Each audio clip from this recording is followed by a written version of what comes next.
Palumbo here for Muscle Serpents Daily, and I am holding a gorgeous, one of my favorite snakes in my collection, Super Fire Boa Constrictor here. This is a black-eyed leucistic. You get 2 copies of the fire gene. You produce this beautiful white-looking snake with a little bit of black speckling in it here and there. Beautiful black eyes. It's one of the most, really breathtaking boas you can see. I don't know if the camera picks it up as well, but in person, this is just an exquisite looking snake. And I want to talk to you today about leucistic snakes versus albino snakes, what makes them interesting, and I want to talk about some interesting babies that were born recently, and maybe speculate a little bit about what's going on with those things. So, we got this snake with 2 copies of this fire gene. We produced this, what we call black-eyed leucistic. This is not an albino. This snake basically has reduced production of all its pigments. That's red pigments, yellow pigments, and black pigments, almost to the point of being non-existent. But if you look carefully, you can see, especially in the head, there is some yellow here, and there is some black speckling throughout the snake. And the snake has black eyes, so it's not losing all its pigment around its eyes. Almost none of it, actually. It's funny because it's weird how it gets darker around the eyes, but this snake is essentially pigmentless, okay? Whereas when we talk about an albino snake, we're talking about a snake that has no melanin. They still have the yellow pigments, they still have the red pigments, and we've seen that in boas, beautiful albino boas, right? They have red eyes. They have no black pigment around their eyes. So if this snake had no ability to produce black pigment, it would have red eyes, but it does have some ability still to produce blacks. It has a reduced ability to produce everything, though. That's what makes it leucistic versus albino. Now, the question is, how can we take a leucistic snake and produce red eyes with the snake? Is it possible? Well, there's been some snakes recently, some boas that were super fires that are being born with red eyes. One of the genes that's in this snake, in addition to the snake being a super fire, is the VPI-T positive line, okay, which is a recessive morph that removes some melanin, not all of it, okay?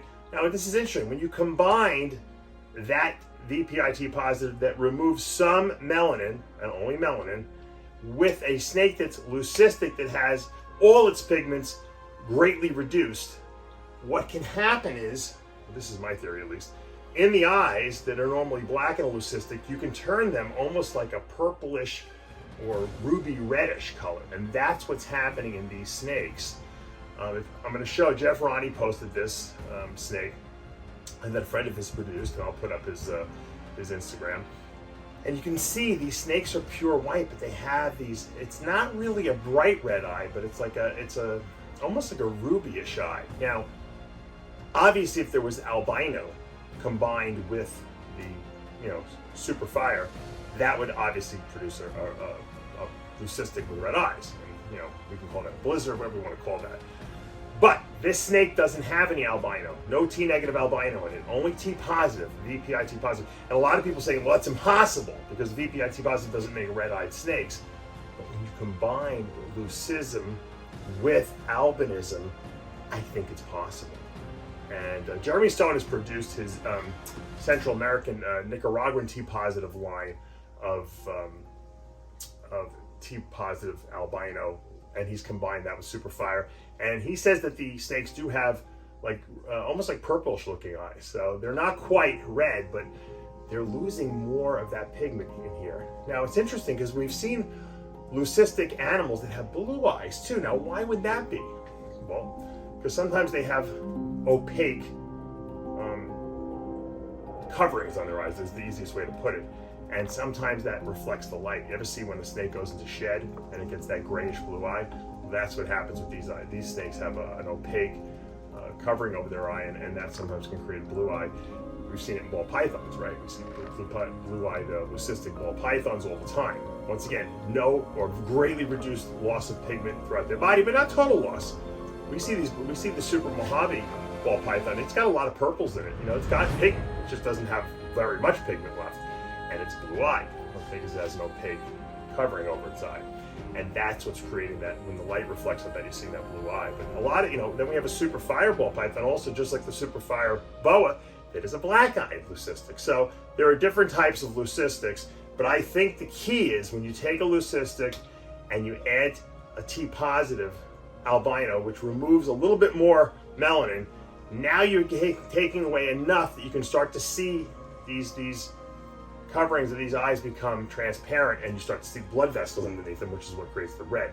But I think there's still some pigment in there, and that's why you're not getting that bright red of like a true T negative albino.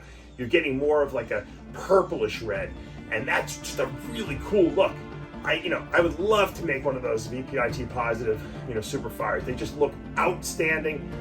Congratulations. I love to see people in our community making awesome things, because it inspires us all now to do something even better than that and to try to duplicate that. It doesn't seem that we're really affecting the pigment on the body, however, with all the different genes we're mishing-moshing in there.